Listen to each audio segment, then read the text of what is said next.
In the dead of night on June 22, 2025, 7 B-2 stealth bombers virtually invisible to radar crossed into Iranian airspace and dropped the most powerful conventional bombs ever used in combat. 3 of Iran's most prized nuclear facilities were turned to rubble in a matter of hours. But that was just the beginning.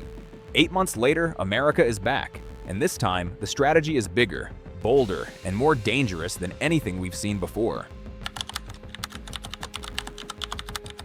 On June 13, 2025, Israel launched a surprise assault on Iran, codenamed Operation Rising Lion, destroying parts of Iran's nuclear infrastructure and killing key military commanders.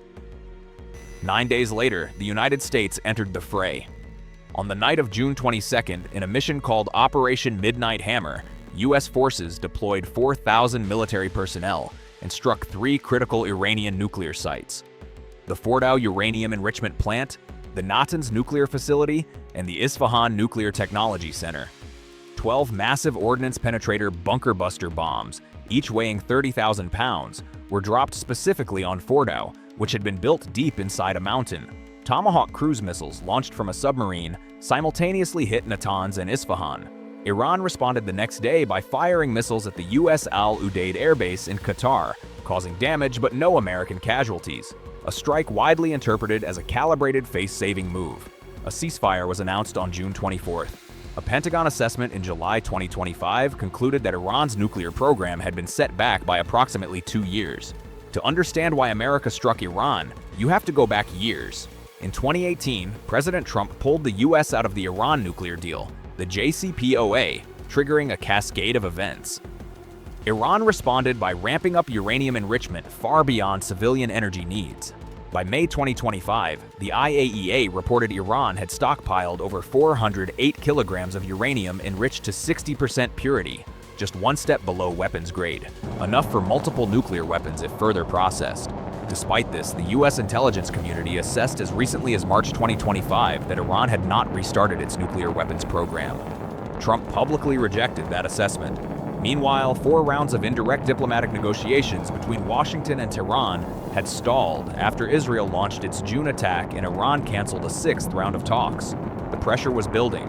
Trump, who had publicly called for Iran's unconditional surrender and declared U.S. air dominance over Iran, saw a narrow window. Iran's defenses were weakened, its allies fractured, and its proxy network in tatters following years of Israeli strikes on Hezbollah and Hamas.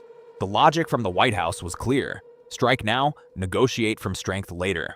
The strike sent shockwaves far beyond Iran's borders. Inside Iran, ordinary citizens faced an already collapsing economy made worse by the conflict.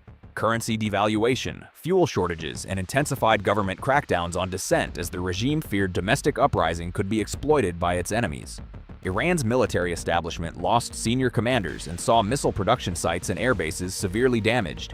In the broader Middle East, Gulf Arab states like Saudi Arabia and Qatar found themselves caught between the U.S., their security guarantor, and Iran, their regional rival.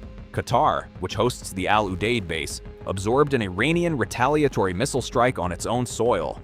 Israel, the conflict's original instigator, watched cautiously as its American ally took on the nuclear dimension it had started.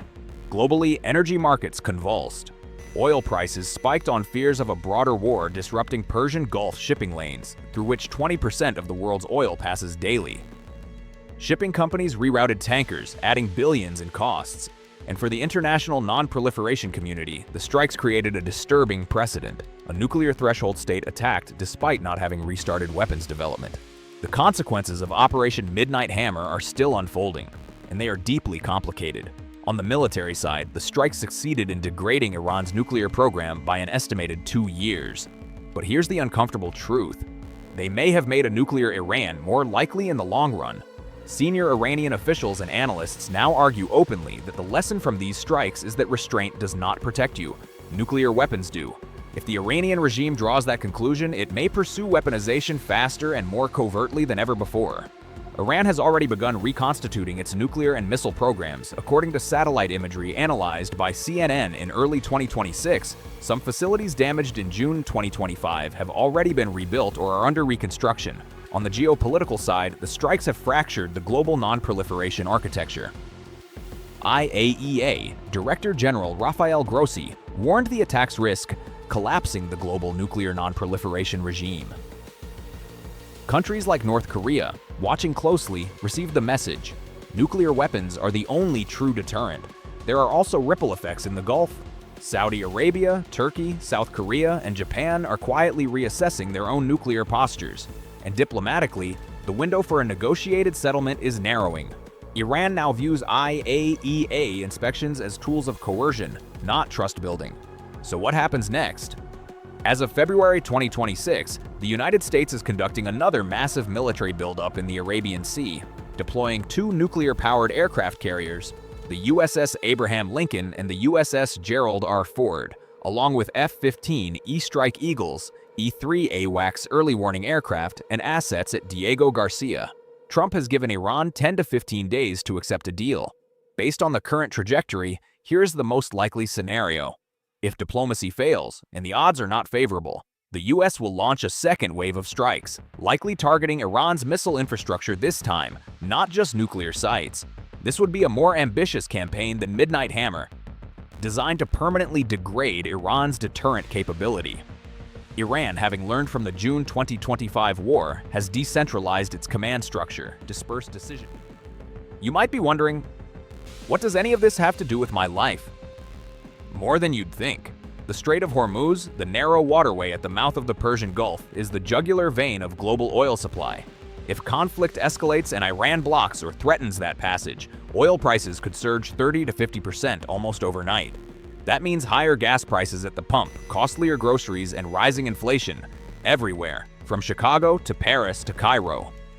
If Iran retaliates with cyber attacks, a very real possibility, Western banking systems, power grids, and critical infrastructure could face disruptions. And in a broader sense, every dollar spent on military operations and energy price shocks is a dollar not spent on healthcare, education, or economic growth. This crisis is not a distant geopolitical chess match. It is a slow-moving shock to the global economy, and ordinary people, as always, will absorb its costs first.